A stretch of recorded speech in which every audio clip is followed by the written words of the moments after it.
¿Cómo están? Muy buenas noches, bienvenidos a esta edición de Visión 7 de Resumen, cerrando la semana con información para que ustedes terminen bien su día o arranquen bien este sábado, porque han pasado cerca de 9 minutos ya, los primeros 9 minutos de este sábado, pero vamos a repasar todo lo que ha sucedido en la jornada de viernes. Y hoy nos acompaña Maxi Martina para hablar del rock aquí en esta edición de Visión 7 de Resumen. Maxi, ¿cómo va? Buenas noches. Buenas noches, Gaby. Vamos a hablar un poquito, vengo de ver a Masacre.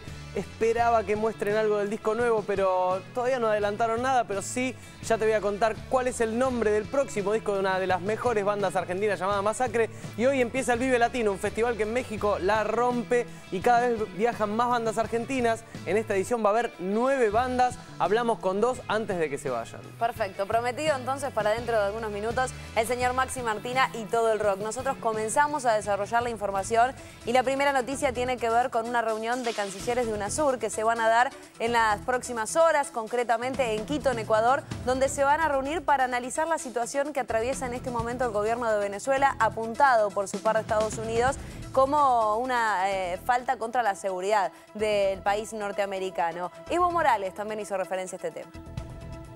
El presidente de Bolivia, Evo Morales, aseguró que la actitud hostil de los Estados Unidos contra Venezuela es una amenaza no solo contra el país caribeño, sino contra toda Latinoamérica y contra la democracia. Evo anticipó que a Washington lo espera un escenario de dura postura antiimperialista en la Cumbre de las Américas de abril próximo, si antes no pide perdón por sus amenazas contra el gobierno de Nicolás Maduro. Está cerca la Cumbre de las Américas que se va a realizar el próximo mes en Panamá. Desde ahora estamos pidiendo que el debate sea público en la Cumbre de las Américas. Si Obama no quiere encontrarse con la urma de sus zapatos, antes de la Cumbre de las Américas, que pida perdón a América Latina y en especial a Venezuela. Si no, se va a encontrar con los presidentes antiimperialistas.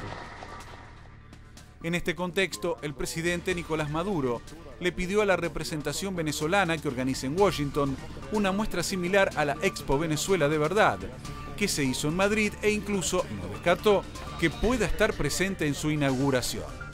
La próxima exposición internacional la vamos a inaugurar en abril, Expo Washington, allá en Estados Unidos. Aquí está nuestro embajador, compañero Maximiliano Arbeláez. Vamos a hacer Expo Washington, Expo Boston, Expo Chicago, porque Venezuela no es una amenaza para Estados Unidos, para que el pueblo de Estados Unidos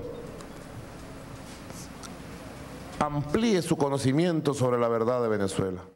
La relación entre Caracas y Washington atraviesa una escalada de tensiones después de que Barack Obama aprobara sanciones contra 7 funcionarios venezolanos por supuesta violación a los derechos humanos durante una manifestación en 2014.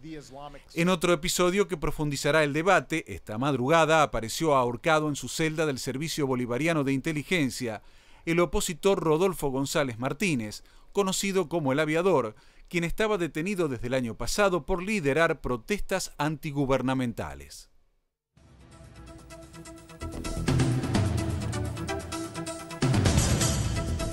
En varias ciudades de Latinoamérica y el mundo, diferentes organizaciones populares se movilizaron en respaldo al gobierno de Venezuela frente a la injerencia estadounidense. En Buenos Aires, la marcha fue desde Plaza Italia hasta la Embajada de Estados Unidos.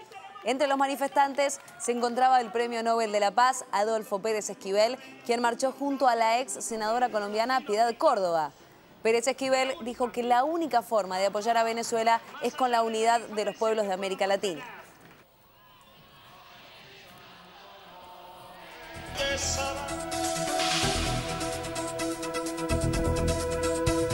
Miles de personas acompañaron en todos los estados de Brasil la marcha convocada por los sindicatos y movimientos sociales en defensa del gobierno encabezado por Dilma Rousseff y de la estatal Petrobras, salpicada por estas horas por denuncias de corrupción.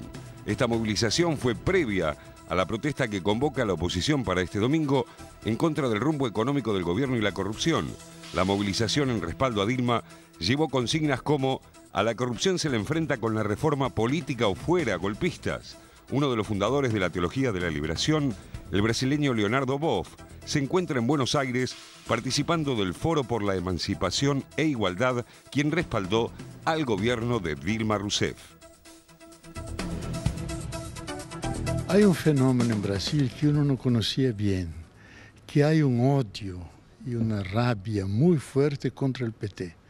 Pero cuando se analiza, no es contra el PT, es contra las políticas que el PT ha propiciado, que una Argentina entera fuera incluida en la sociedad. Más de 40 millones de personas que no comían, que estaban al margen, ahora son ciudadanos, han ascendido incluso a la clase media.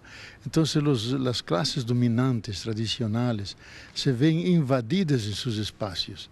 No aceptan que el pobre sea promocionado a esos niveles y persiguen y calumnian y distorsionan el partido y han llegado al punto de pedir el impedimento, el impeachment de la presidenta.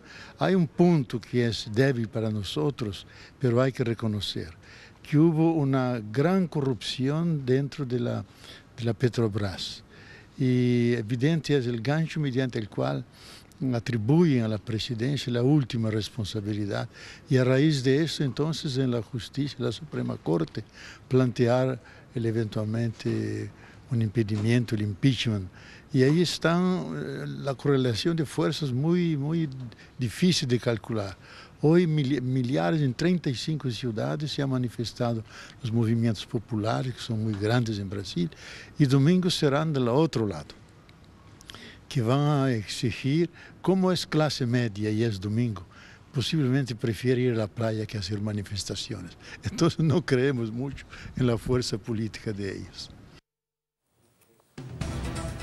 Otro tema de esta jornada de viernes tiene que ver con que el Gobierno Nacional ratificó que a partir del próximo día de lunes se van a poder ver los archivos secretos de la AMIA. Ratificó el gobierno la desclasificación de los archivos secretos de la causa AMIA. Hoy se publicó en el boletín oficial y el lunes entrará en vigencia. Los familiares de las víctimas celebraron la apertura de estos documentos. El jefe de gabinete, Aníbal Fernández, aclaró que no se desclasifica esa documentación en este momento, sino que se hace pública, dado que ya los documentos estaban a disposición del fiscal que investigaba el atentado de la AMIA desde hace algunos años. Recordemos que el atentado a la Mutual Judía se produjo hace 21 años y murieron 35 personas.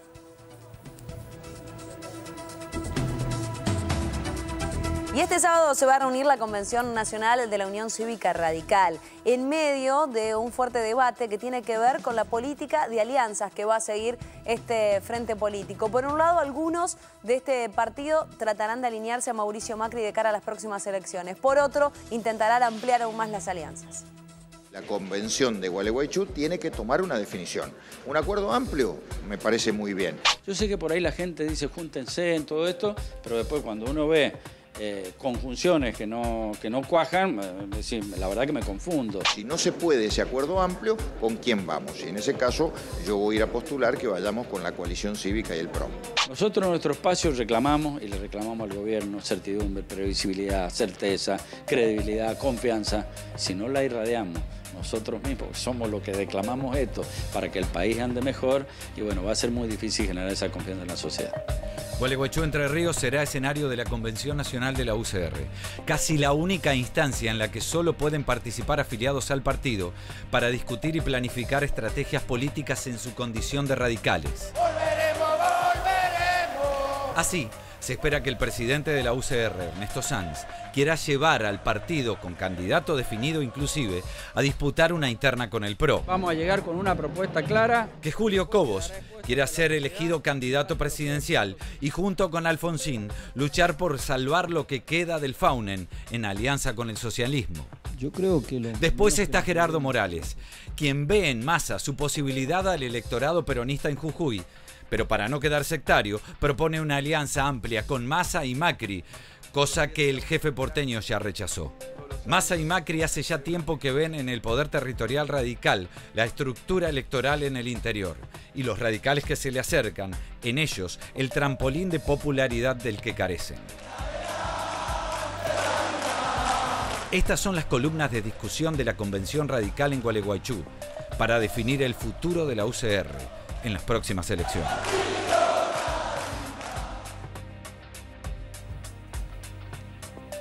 Ya comenzó todo lo que tiene que ver con la candidatura de algunos de los personajes que van a estar presentes en las próximas PASO que tendrán lugar el 26 de abril. Concretamente, Martín Lustó estuvo junto con Elisa Carrió en la presentación de un libro y de esa manera ya lanzaron la campaña para las PASO porteñas.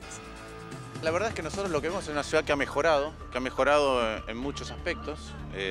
Ha recuperado una capacidad del Estado, esto hay que decirlo, porque el PRO ha logrado que cuando anuncia una obra y dice la termino en tal fecha, la termina. Ha pasado con el Colón, ha pasado con el Metrobús, pero nosotros estamos convencidos de que se puede mejorar mucho más, que es necesario dar un salto evolutivo y que hay un montón de áreas que la ciudad en donde no se está pensando a sí misma, no se está pensando a sí misma futuro.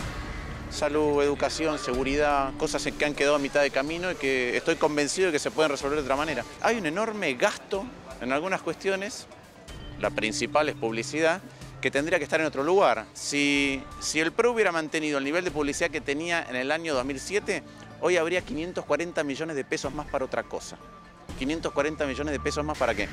Para tener más policía, es decir, más seguridad, para tener más educación, para tener hospitales que funcionen, porque la verdad que el sistema de salud de Capital Federal tiene problemas muy agudos, para tener un sistema educativo más moderno. La ciudad siempre fue la vanguardia de la educación en la Argentina y la verdad que hoy en ese aspecto se está quedando. Hay ejemplos cercanos, hay ejemplos en Uruguay de cómo se puede hacer mejor y nosotros queremos hacer eso. Hay más información aquí en Visión 7 Resumen con nuestro picado de noticias.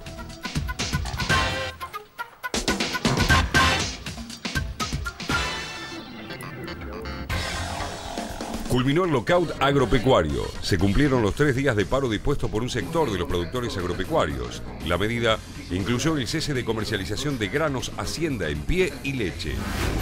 Precios de febrero. El índice al consumidor nacional urbano registró un incremento del 0,9% en el segundo mes del año y acumula un alza del 2,1% en el primer bimestre, según datos del INDEC. Apela en beneficio a Mazot. Los fiscales presentaron la apelación contra el fallo de la justicia de Bahía Blanca que había declarado la falta de mérito probatorio del empresario periodístico acusado de delitos de lesa humanidad. Informe sobre subtes. La diputada del Frente para la Victoria, Claudia Neira, presentó un pedido de informes al Ejecutivo porteño para conocer el estado de situación de las obras de la línea B que une el centro con el barrio de Villa Urquiza.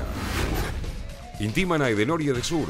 El ente nacional exigió a las empresas la urgente normalización del suministro eléctrico en las zonas afectadas por cortes y anunció el inicio de sumarios para determinar los montos para resarcir a los usuarios. Sin noticias del financista. Continúa la búsqueda del empresario Hugo Díaz, quien desapareció el pasado lunes en Palermo. Díaz, de 41 años, avisó por celular que estaba camino a su casa en Lanús, pero nada más se supo desde entonces.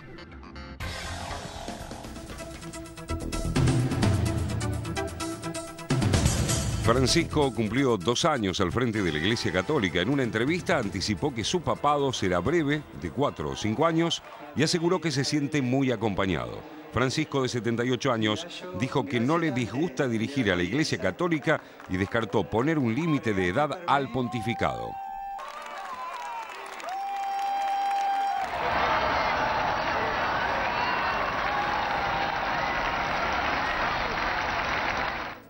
Y ya partió la primera formación del Tren de la Inclusión. ¿De qué se trata esto? Bueno, es un tren que va a partir cada semana para todos aquellos beneficiarios de programas sociales desde la ciudad de Buenos Aires hacia Mar del Plata.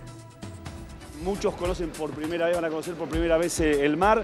Y bueno, en trenes 0 kilómetros, en un servicio que ha trasladado en 60 días 100.000 pasajeros a la ciudad de Mar del Plata y que a la presidenta le parecía absolutamente justo que este nuevo servicio, estos nuevos trenes, se pongan a disposición de aquellos que no tienen la oportunidad, sino está a la mano del Estado para que puedan, en este caso, vacacionar en un complejo tan lindo como es Chapalmalal y bueno, y en este caso viajando en trenes 0 kilómetros. Bueno, y la verdad que hoy venimos acá nosotros a copiar esta experiencia que mejora todavía la que tuvimos en aerolíneas porque le agrega, además de la posibilidad de tener un primer vuelo en avión, en aquel caso en tren en este, le agrega la posibilidad de pasar unos días de vacaciones tal vez a personas que nunca vieron el mar y vamos a trabajar, ya estuvimos hablando con el Ministerio de Turismo, con Diego, con Alicia, con Florencio, para que todos juntos otra vez impulsemos un plan parecido a este, pero a través del transporte aéreo.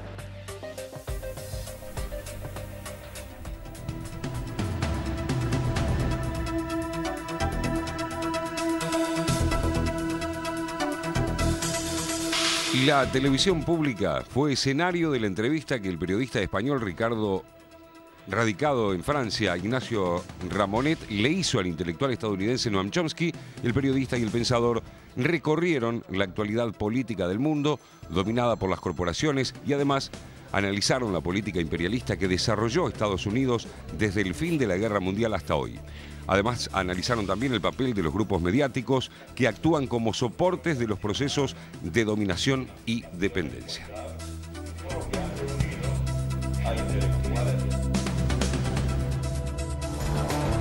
Se abre una nueva fecha aquí en el fútbol de Primera División en Argentina, la quinta de este torneo de 30 equipos, y Racing volvió a la victoria con goleada frente a Colón de Santa Fe.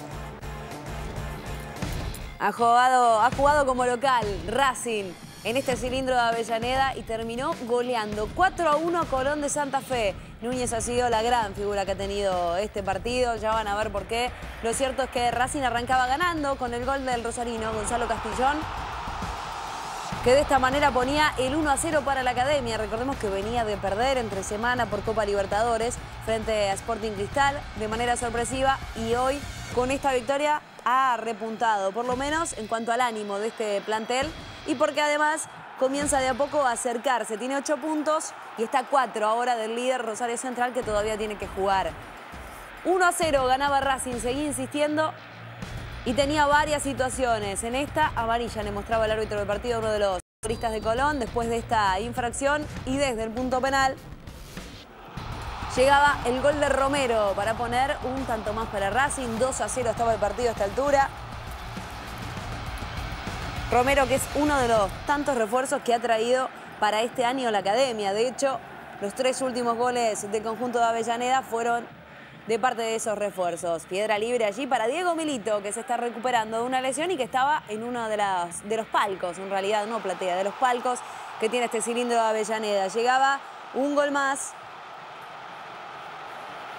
Carlos Núñez es el que iba a convertir ahora para poner el 3-0 parcial. Momento del descuento de Colón de Santa Fe,